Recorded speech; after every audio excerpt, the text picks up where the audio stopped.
Hello everybody, welcome to Kanyeri Grows. It's good to have you here once again.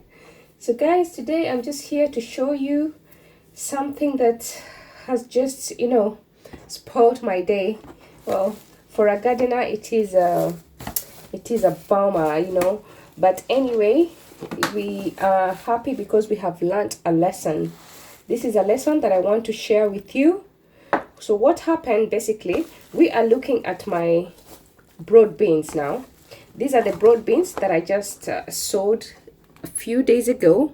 As you can see, these are the broad beans. Don't know if that one is clear. Just try and zoom how they are looking. Guys, if you look closely, you can see that they are a little bit black. The sprout, the bean that it is just trying to sprout there is a little bit black, and it was covered with like a mold sort of. It's a sort of, there's a specific mold that attacks the broad beans.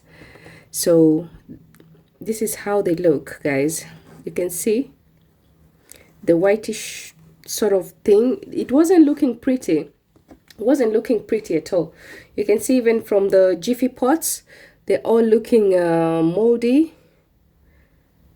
But I'm not worried about the jiffy pots looking moldy. I'm more worried about the beans that were trying to sprout, but for some reason the stem started turning black, and it started getting a bit moldy around the is it the cotyledon, or the one that was supposed to come out when the broad bean was just trying to open up.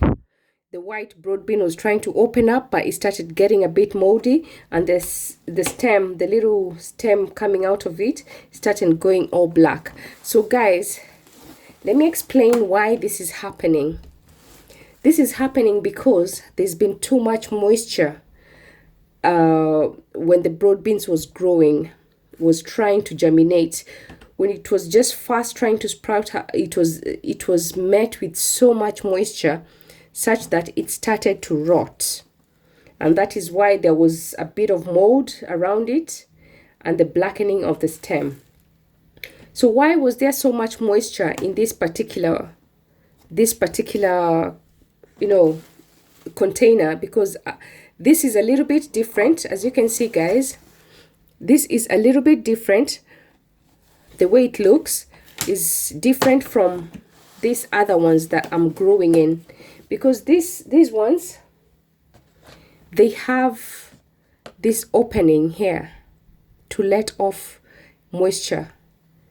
So when it gets too warm in there, and the humidity is high, I can just let off a bit of moisture and it can come out.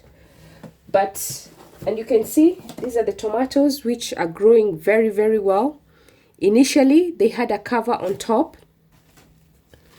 They had this cover on top, and when they had germinated, and they had their two what are they called? The two is not the fake, but they're not the true leaves, but these two tiny leaves, I opened them. I opened the lid off. I took the lid off. Okay, so because now they're strong enough, they need now the light and the air and everything to continue with their germination. But these ones, first you have to cover them, create like a little greenhouse for them. But this has happened because what I did, I used a cling film, guys. This is the biggest mistake I did. This is the biggest mistake, guys. I covered them up with this cling film. I did not give them any ventilation hole at all. And to add salt to that, I have as I told you guys, I'm using this underneath here. Underneath this, you see there's a bubble wrap. What you see here is a bubble wrap. But under the bubble wrap, don't know if you can see that. I'll just try and turn this under the bubble wrap. This is an electric blanket. Well, some of you might say, oh, that's the reason, but the electric blanket has a controller, so I can be able to control. And the other plants have been doing very well, so if I need it to be at 1, I leave it at 1. Most of the time it has been on the lowest setting, which is 1, so I leave it at 1, and I do switch it off. After some time. I don't keep it on throughout. So other seedlings are doing fine, guys. Let me show you, because you might think it's because of the electric blanket, but electric blanket is just working the same as a heating mat would. So I cannot blame the heating blanket. So this, as you can see, these are the spring onions. They're doing very well. The carrots, they've sprouted. They're looking beautiful. So I'm happy with that. I've got some basil. These are the basil that I just sowed the other day with you guys. So they're doing excellent. But these broad beans, they were sowed the same date. The same date with the basil, guys. Look, the same date. That's the basil. You can't see very clear, but they're sown on the same date, guys. You can yeah, take my word for that. But these have have turned black, and it's only because I covered them up with a cling film, guys. So if you're gonna use a cling film, try and create a way that they can ventilate. Try and come up with or maybe look for a cover that has some sort of ventilation, because you need to let the air out. You need to let the air out, guys. So I've made holes around, even for like this one, it doesn't have any ventilation, but I've made holes all around it just to create ventilation and to let some moisture out. So this, I can't wait for this to germinate, because I know they won't. So what I'm gonna do, I'm gonna sow new broad beans. I still have broad beans. In fact, let me show you. Some of them have actually rotted completely. Look at that. This is a rotten broad bean. That's a rotten broad bean, guys. No good. That's a rotten broad bean right there.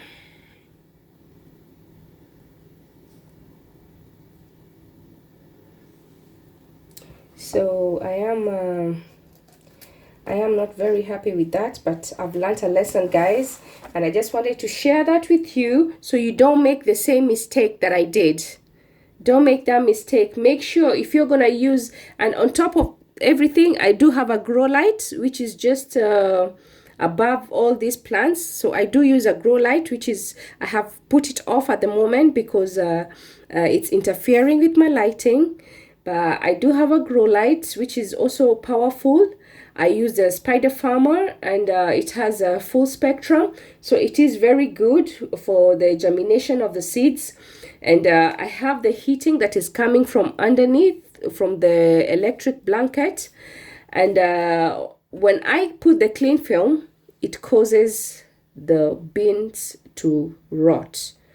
I think beans don't need a lot of moisture when they are germinating.